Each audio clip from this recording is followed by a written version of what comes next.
So some system prerequisites that you're going to have to be thinking about as we go through the videos in this title. So one of the things you need to think about is what operating system are you using? In this case, what you'll see primarily is me using Mac OS, and I've got some virtual machines that I use inside Mac OS. Now, a lot of tools use Windows, and there's absolutely nothing wrong with using Windows as your primary operating system.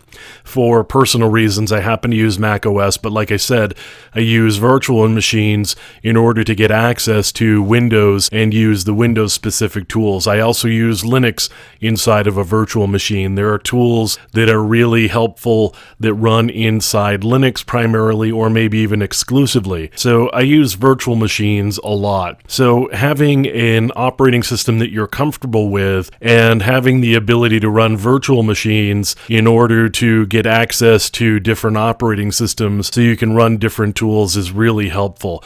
You don't have to have one operating system, but being able to run virtual machines so that you can run multiple operating systems in order to get access to those specific tools is really helpful. So as I said, I use virtual machines. Primarily, I use Parallels on the system that I'm doing the work on right now. I do have other systems that run VMware in addition to Parallels. VMware works fine. Either of these are great tools. You can also use something like VirtualBox, which is a free virtual machine software, and any one of those is going to be pretty good at being able to do your virtual machines for you. But like I said, you're going to want to probably be using virtual machines unless you just like having a lot of systems in front of you and having a lot of desktops or laptops running. Virtual machines really handy. When it comes to hardware, really you're looking for a lot of memory, as much memory as you can possibly get. So 64-bit operating systems and 64-bit hardware as a result, really important, so you can put a lot of memory in. If you're running a lot of virtual machines or even just one or two virtual machines, having that additional memory will keep your systems running pretty quickly and reasonably responsively. Having speedy hard drives as quick as you can get them.